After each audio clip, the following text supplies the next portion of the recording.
ଯେନ୍ ଚାଷୀ ପ୍ରକୃତରେ ଚାଷ କରସି ତାହାକେ ଫାର୍ମର ଆଇଡି ଗୋଟେ ନିହାତି ଦରକାର। ହଁ ଆଜ୍ଞା, ଫାର୍ମର ଆଇଡି ନେଇଥିଲେ ଚାଷ କରବାର କିଛି ଲାଭ नहीं। ଦେଖୁନ୍ ସରକାର କେତେ କେତେ ଯୋଜନା ମାନେ ବାହାର କରୁଛନ୍ ଆଉ ସେ ଯୋଜନାର ଲାଭ ଉଠାବା ଲାଗି ଆମକୁ ଫାର୍ମର ଆଇଡି ନିହାତି ଦରକାର। ତ ଆମେ এই ভিডিওରେ ଜାনମା ଯେ ଫାର୍ମର ଆଇଡି କେନ୍ ପ୍ରକାର ଲାଗି ପାରସି। ଆଉ ଆମେ ଜାଣିଛୁ ଫାର୍ମର ଆଇଡି 3 ପ୍ରକାର ଆଉ ସେଥିର ଭିତରୁ କେନ୍ ଫାର୍ମର ଆଇଡି କେନ୍ ପ୍ରକାର ଲାସି সেটা জানবারকে নিহাতি দরকার।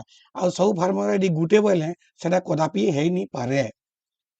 ତ ଦେଖୁନ୍ ମୁଇଁ ଆଜି ଆପଣଙ୍କୁ କହୁଛେ ଯେ ଫାର୍ମର ଆଇଡି ଅଲଗା ଅଲଗା କେଁ ହେଲା ଯେ ଆଉ ସେ ଫାର୍ମର ଆଇଡି କେନ୍ କାମେ ଲାଗସି ଆଉ ସେଟା କେନ୍ ପ୍ରକାରର ଫାର୍ମର ଆଇଡି।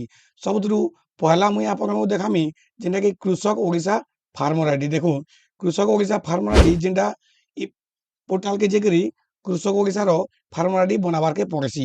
ଆଉ ଇ ফার্মর আইডি কেন লাগছি ଆପଣ ମାନେ ବି ଜାଣିଥିବେ। ଦେଖୁନ୍ ଇ କୃଷକ ଓଡ଼ିଶାର ଫାର୍ମର ଆଇଡି ଲାଗସି ଆପଣ ଯଦି ସିଏମ୍ କିଷାନ କିମ୍ବା ପିଏମ୍ କିଷାନ ଯୋଜନାରେ ଆପ୍ଲାଏ କରୁଛନ୍ ବା ଆବେଦନ କରୁଛନ୍ ତ ସେ ଜାଗାରେ କୃଷକ ଓଡ଼ିଶାର ଫାର୍ମର ଆଇଡି ନିହାତି ଦରକାର। ଆଉ କୃଷକ ଓଡ଼ିଶାର ଫାର୍ମର ଆଇଡି ଯଦି ନେଇ ନ ବୋଲେ ଆପଣଙ୍କଟା ସିଏମ୍ କିଷାନ କିମ୍ବା ପିଏମ୍ କିଷାନ ଆବେଦନ ହେଇ ନି ପାରେ। ଏଟାକେ କହିସନ୍ ଲ୍ୟାଣ୍ଡ ସିଡିଂ ଫାର୍ମର ଆଇଡି। ଆପଣଙ୍କର ଆଧାର କାର୍ଡ ସାଙ୍ଗେ ଆପଣଙ୍କର ଜମିବାଡ଼ି ତଥ୍ୟ ଜୁଡ଼ବାରଟା ଆଉ ଏଇଟା ଗୋଟେ ଫାର୍ମର ଆଇଡି। ତ 2 নম্বর কথা 2 নম্বর ফার্মার আইডি যেটা আছে দেখুন এগ্রিস্টক ফার্মার আইডি। এটা দেখুন এটা হচ্ছে ই পোর্টালকে যেগিরি আপন মানে এগ্রিস্টক পোর্টালকে যেগিরি ফার্মার আইডি বনাবারকে পড়বা। ଆଉ ଏଗ୍ରିଷ୍ଟକ୍ ପୋର୍ଟାଲରେ ଯଦି ଆପଣମାନେ ଫାର୍ମର ଆଇଡି ନି ବନାବେ ବୋଲେ ଇ ଜାଗାରେ କାଁ ହେବା ଆପଣମାନେ ଯଦି ପିଏମ୍ କିଷାନ ଯୋଜନାରେ ପଇସାଟା ପାଉଛନ୍ ବୋଲେ ପେଇ ନି ପାରନ। ତ ଏଗ୍ରିଷ୍ଟକ୍ ପୋର୍ଟାଲରେ ଫାର୍ମର ଆଇଡି ବନାବାଟା ନିହାତି ଦରକାର। ଆଉ ଏଇଟା ହଉଛି ପିଏମ୍ କିଷାନ ଯୋଜନା ଆବେଦନ କରବା ଲାଗି ଏଗ୍ରିଷ୍ଟକ୍ ପୋର୍ଟାଲର ଫାର୍ମର ଆଇଡି ନିହାତି ଦରକାର। ଆଉ ଇହାଦେ ସରକାର ନିୟମ କରିଛନ୍ ଏଗ୍ରିଷ୍ଟକ୍ ପୋର୍ଟାଲରେ ଯେନ୍ମାନେ ଫାର୍ମର ଆଇଡି ନି ବନାବେ ସେମାନେ ପିଏମ୍ କିଷାନ ଯୋଜନାରେ ଆପ୍ଲାଏ କରି ନି ପାରନ୍। ଏଇଟା ଗୋଟେ ଗଲା 2 নম্বর ଫାର୍ମର ଆଇଡି। দেখুন আর গোটে ফার্মর আইডি মুই আপনাকে কହୁଛେ এটা হচ্ছে এগ্রিসেন্ট পোর্টাল ফার্মর আইডি। ই ফার্মর আইডি বনাবার লাগি আপন মানে কেনসি অনলাইন ওয়েবসাইট কে ଯିବାরকে নি পড়ে। এটা অফলাইন মাধ্যমরে হেসি। মুই আপনাকে দেখে দউଛେ ই সাইট কে ଯିବାরকে পড়ে সেটা নিজে করি নি পারন।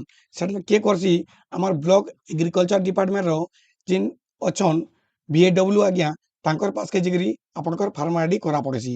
ଆଉ ଇ ফার্মর আইডি কেন লাগছি মুই আপনাকে গুটে গুটে বুঝাই দউଛେ। দেখুন ଇ ফার্মর আইডি লাগবা ଆପଣ ଯଦି କୃଷି ଯନ୍ତ୍ରପାତି ଘିନୁଛନ୍ କି ଆପଣଙ୍କର ବ୍ଲକରୁ ବିହନ ପାଚର ଯଦି ଆପଣମାନେ ଆଣୁଛନ୍ କି ସାର ସୁରା ମେଡିସିନ ମାନେ ଯଦି ଆଣୁଛନ୍ ବୋଲେ ଆପଣଙ୍କୁ ଏଗ୍ରିସେଣ୍ଟ ପୋର୍ଟାଲର ଫାର୍ମର ଆଇଡି ଲାଗବା। ଆଉ ଏଗ୍ରିସେଣ୍ଟ ପୋର୍ଟାଲର ଫାର୍ମର ଆଇଡି ଆପଣଙ୍କୁ ନିହାତି ଦରକାର। ଆଉ ଇ ଫାର୍ମର ଆଇଡି ନି ହେଲେ ଯନ୍ତ୍ରପାତି କିଣି ନି ପାରନ୍ ସବସିଡି ନି ପାଉନ୍। ଯନ୍ତ୍ରପାତି ତ କିଣି ପାରବେ ଆଉ ଇ ଫାର୍ମର ଆଇଡି ଏଗ୍ରିସେଣ୍ଟର ଯଦି ଫାର୍ମର ଆଇଡି ନେଇ ନ ବୋଲେ ଆପଣମାନେ କୃଷି ଯନ୍ତ୍ରପାତିର ସବସିଡି ନି ପାଉନ୍ ବିହନର ସବସିଡି ନି ପାଉନ୍ କେସି ଜିନିଷର ଆପଣମାନେ ସବସିଡି ନି ପାଉନ୍ ହୁଏତ ଘିନି ପାରନ୍ ହେଲା। ତ ଆପଣମାନେ ଜାଣିପାରିଲେ ଯେ ଫାର୍ମର ଆଇଡି କାଣା ଫାର୍ମର ଆଇଡି କେତେ ପ୍ରକାର ଆଉ ଫାର୍ମର ଆଇଡିର କେନ୍ କେନ୍ ଲାଭ ଦେସି। ଆପଣମାନେ କମେଣ୍ଟ କରୁନ୍ ଆପଣଙ୍କର ପାଖେ କେନ୍ କେନ୍ ଫାର୍ମର ଆଇଡି ଅଛି କେନ୍ ଫାର୍ମର ଆଇଡି ବନାବାକେ ଚାହୁଁଛନ୍ ଆପଣମାନେ আমার কমেন্ট বক্সরে কমেন্ট করুন। ভিডিওটা কেমন লাগলা নিশ্চিত কমেন্ট বক্সরে জনাবে। যদি ভিডিও ভাল লাগিছে বলে ভিডিও গোটে লাইক କରିଦେବେ। ଚ୍ୟାନେଲকে ନୂଆ କରି ଚ୍ୟାନେଲ ସବସ୍କ୍ରାଇବ କରିଦେବେ ଆଉ ପାଖେ ଥିବାର ବେଲ୍ ଆଇକନ୍ କି ଅଲ୍ ନୋଟିଫିକେସନ କରିକି ଦବାଇ ଦେବେ ଯାହାଦ୍ୱାରା ଏମିତି ନୂଆ ନୂଆ ଅପଡେଟ୍ ଭିଡ଼ିଓ ମାନେ ଆପଣମାନେ ସର୍ବପ୍ରଥମେ ଆମର ଚ୍ୟାନେଲ ମାଧ୍ୟମରେ ଜାଣିପାରିବେ।